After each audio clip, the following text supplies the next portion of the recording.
जय श्री कृष्णा, राधे राधे भक्तों तुलसी माता को जल देते समय बोलने चाहिए। ये 3 शब्द जिनसे सभी मनोकामनाएं पूरी होती हैं। हम आज के प्रवचन में जानेंगे कि तुलसी माता को जल देते वक्त कौन से शब्द बोलने चाहिए।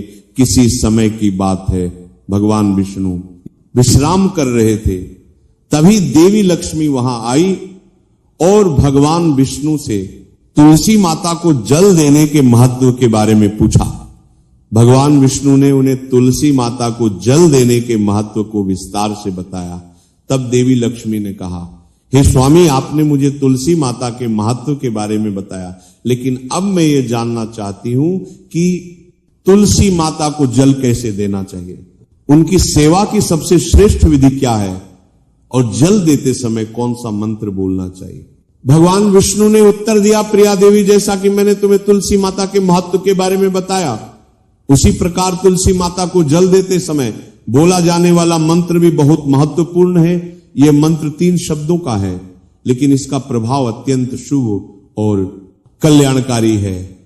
जो भी रोज तुलसी माता को जल देते समय इन 3 शब्दों का उच्चारण करेगा, उसके घर में मां लक्ष्मी का वास होगा, उसकी दरिद्रता समाप्त हो जाएगी और उसे अपार धन धान्य की प्राप्ति होगी। मंत्र के महत्व को बताते हुए भगवान विष्णु ने कहा, इस मंत्र का महत्व सुनने से ही मनुष्य के सभी पाप नष्ट हो जाते हैं। उसे हजारों वर्षों तक तुलसी माता को जल देने के पुण्य का फल मिलता है। फिर भगवान विष्णु ने देवी लक्ष्मी को एक कथा सुनाई। उन्होंने कहा, दक्षिण दिशा में यम नगरी नामक एक नगर था, जहां रमेश नामक एक ब्राह्मण रहता था। वह अत्यंत पापी और गलत कामों में लिप्त व्यक्ति था। जन्म से ब्राह्मण होते हुए भी वह धार्मिक कार्यों से दूर रहता था। न वह पूजा करता, न ध्यान, ना जप और ना ही किसी का सत्कार करता।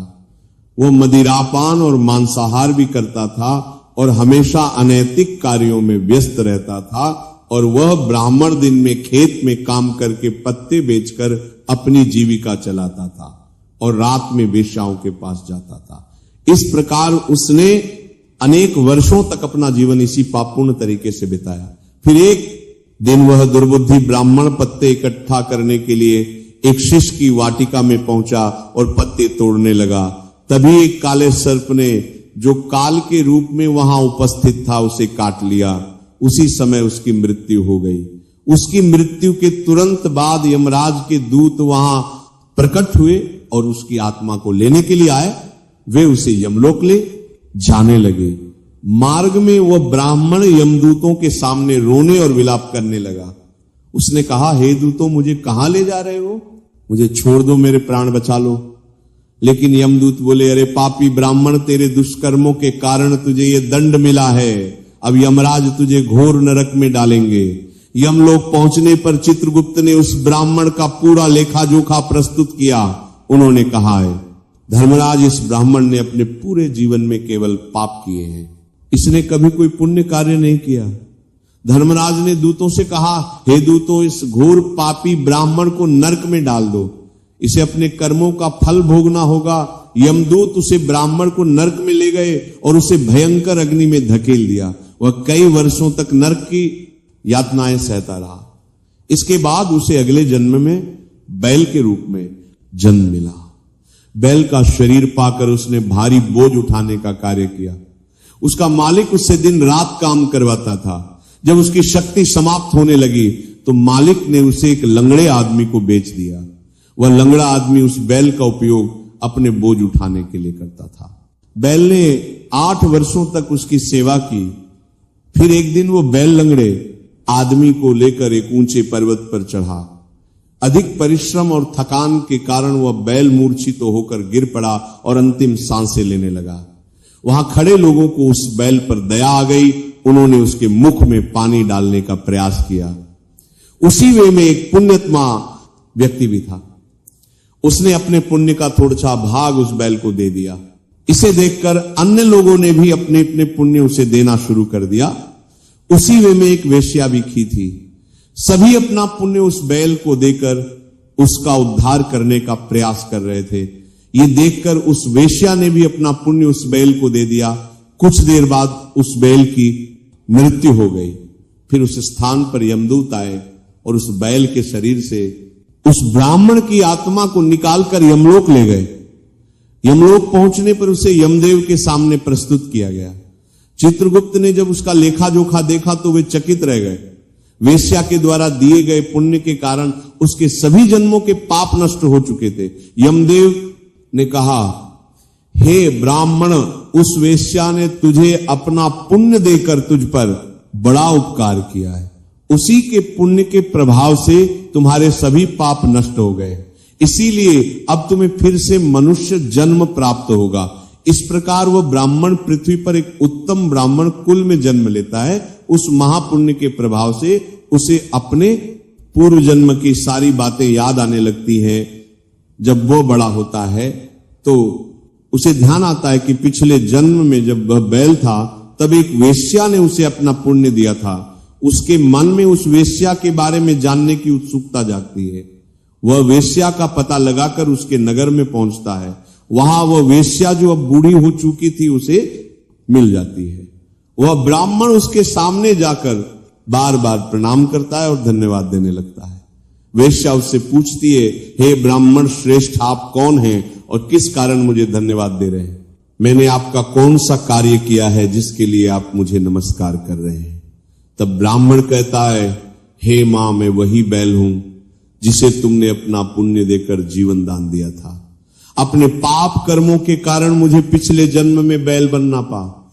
उस पर्वत पर जब मैं अंतिम सांसें ले रहा था तब तुमने अपना पुण्य मुझे दे दिया था। उसी पुण्य के प्रभाव से ही आज मुझे फिर से मनुष्य जन्म मिला है और अपने पूर्व जन्म की सारी बातें याद है।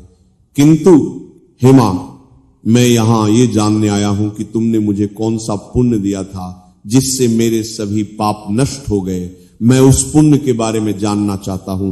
तब वेश्या ने कहा, हे ब्राह्मण श्रेष्ठ, मैंने तो अपने जीवन में कोई पुण्य का कार्य नहीं किया है, पर मेरे घर में एक तोता है जो पिंजरे में रहकर हमेशा कुछ बोलता रहता है, जिसे सुनकर मेरा अंतःकरण पवित्र हो गया। वही मंत्र मैंने आपको पुण्य स्वरूप दान किया। फिर वह वैश्य और ब्राह्मण उस तोते के पास गए और उससे पूछने लगे, हे सुख, तुम कौन सा मंत्र बोलते हो जिससे हमारे जीवन का उद्धार हुआ? ये मंत्र तुम्हें किसने सिखाया और इसका क्या अर्थ है? तब उस तोते ने अपने पूर्व जन्म का वृतांत सुनाना शुरू किया। वह बोला, हे ब्राह्मण श्रेष्ठ, पिछले जन्म में मैं एक ब्राह्मण था। मुझे अपने ज्ञान का बहुत घमंड था। मैंने कभी गुरुजनों का सम्मान नहीं किया, बल्कि उनका बार बार अपमान किया। अपने अहंकार के कारण मेरा स्वभाव क्रोधी और द्वेषपूर्ण हो गया। मैं सभी को तुच्छ समझने लगा और विद्वानों का भी अपमान करता था। कालांतर में मेरी मृत्यु हो गई और मुझे यमलोक ले जाया गया। पूज्य व्यक्तियों और गुरुजनों का अपमान करने के कारण मुझे तोते के कुल में जन्म लेना पड़ा। तोते के रूप में जन्म लेने के बाद छोटी अवस्था में ही मेरे माता पिता का साथ छूट गया। मैं अकेला पेड़ की डाल पर बैठकर रो रहा था। तभी कुछ मुनि उस मार्ग से जा रहे थे। उन्होंने मेरी दयनीय स्थिति देखी और मुझे अपने आश्रम ले आए। आश्रम में उन मुनियों ने मुझे एक सुंदर पिंजरे में रखा और मेरी देखभाल की। वे मुझे प्रतिदिन भोजन कराते और मुझसे स्नेह करते थे। उस आश्रम में वे उनकी पत्नियां और बच्चे प्रतिदिन तुलसी के पौधे को जल अर्पित करते और एक मंत्र का जाप करते थे। उनके मुख से बार बार मंत्र सुनकर मैंने उसे याद कर लिया। तब से मैं उसी मंत्र का जाप करता हूं। इस मंत्र के प्रभाव से मेरे जीवन में सकारात्मक बदलाव आने लगे। मुझे अपने कर्मों का पश्चाताप हुआ और मेरी मृत्यु भी टल गई। मेरी आयु 100 वर्ष हो गई और इतने वर्षों तक मैं जीवित रहा। एक दिन रात के समय एक चोर उस आश्रम में आया और मुझे वहां से चुरा लिया। बाद में इस वेश्या ने उस चोर से मुझे खरीद लिया। वेश्या के घर आने के बाद भी मैं वही मंत्र बोलता रहा। इस मंत्र को सुनकर इस वेश्या का अंतःकरण पवित्र हो गया। उसने अपना पुराना जीवन सोचकर भगवान विष्णु की भक्ति करनी शुरू कर दी। हे ब्राह्मण देव, इसी मंत्र के प्रभाव से मेरे और उस वेश्या के सभी पाप नष्ट हो गए। यही मंत्र आपको भी पाप मुक्त कर चुका है। इस प्रकार तोते ने उस ब्राह्मण और वेश्या को पूरा वृतांत सुना दिया। यह सुनकर ब्राह्मण और वैश्या दोनों बहुत प्रसन्न हुए। उन्होंने तय किया कि अब वे प्रतिदिन तुलसी मां को जल अर्पित करेंगे और उस मंत्र का जप करेंगे। कुछ समय बाद उस ब्राह्मण, वेश्या और तोते ने मंत्र के प्रभाव से दिव्य विमान में बैठकर विष्णु लोक की यात्रा की। भगवान विष्णु ने देवी लक्ष्मी से कहा, हे देवी, देखा आपने केवल तुलसी मां के मंत्र के प्रभाव से उस तोते, वेश्या और ब्राह्मण के सभी पाप नष्ट हो गए। इसीलिए हर व्यक्ति को प्रतिदिन तुलसी मां को जल अर्पित करते हुए इस मंत्र का जाप अवश्य करना चाहिए। वह मंत्र इस प्रकार है, ओम वृंदावनी स्वाहा, ओम वृंदावनी स्वाहा। जो स्त्री प्रतिदिन तुलसी मां के साथ माने इस मंत्र का उच्चारण करेगी वह सौभाग्यशाली बनेगी। जो पुरुष इसका जप करेगा उसे अक्षय धन की प्राप्ति होगी।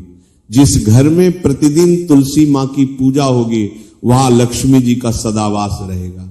तुलसी मां का ये मंत्र फलदायी और सिद्धियों को प्रदान करने वाला है। स्त्रियों को स्नान के बाद बाल बांधकर मांग में सिंदूर लगाकर तुलसी मां को जल चढ़ाना चाहिए। साथ ही तुलसी मां की परिक्रमा करनी चाहिए। शाम के समय तुलसी मां के पास दीपक जलाने से घर में सुख समृद्धि आती है। भगवान विष्णु की पूजा तुलसी मां के बिना अधूरी है। तुलसी का एक पत्ता चढ़ाने से भगवान को उतनी प्रसन्नता मिलती है जितनी हजारों अमृत के घड़ों से नहलाने पर भी नहीं मिलती। जो भी व्यक्ति तुलसी मां का सम्मान करेगा और उनके इस मंत्र का जप करेगा उसे ना केवल इस लोक में बल्कि परलोक में भी शुभ फल प्राप्त होगा।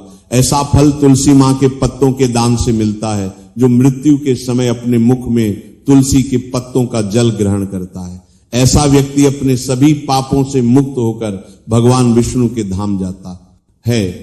भगवान विष्णु कहते हैं पूर्णिमा, अमावस्या, द्वादशी और सूर्य संक्रांति के दिन मध्याह्न काल, रात्रि और अशोच के समय तेल लगाकर बिना स्नान किए अथवा बिना हाथ पैर धोए रात्रि के वस्त्र पहनकर तुलसी के पत्ते तोड़ना महापाप होता है। श्राद्ध, व्रत, दान, प्रतिष्ठा और देव पूजा के लिए तोड़े गए तुलसी के पत्ते 3 रात तक पवित्र रहते हैं। तुलसी के पत्तों को बिना नष्ट किए उसके अग्रभाग को तोड़ना चाहिए। तुलसी की मंजरी जो सभी फूलों से श्रेष्ठ मानी जाती है, इसे उसे तोड़ते समय पत्तियों का होना आवश्यक है। पौधे को बिना हिलाए केवल अग्रभाग को तोड़ना चाहिए ताकि पूजा का फल और बल। तुलसी के पत्तों को कभी नाखून से नहीं तोड़ना चाहिए क्योंकि इससे पाप लगता है। रात्रि के समय तुलसी के पौधे को छूना या उसके पत्ते तोड़ना अशुभ माना जाता है क्योंकि रात्रि में वह निद्रावस्था में होती है। गुरुवार को तुलसी के पौधे में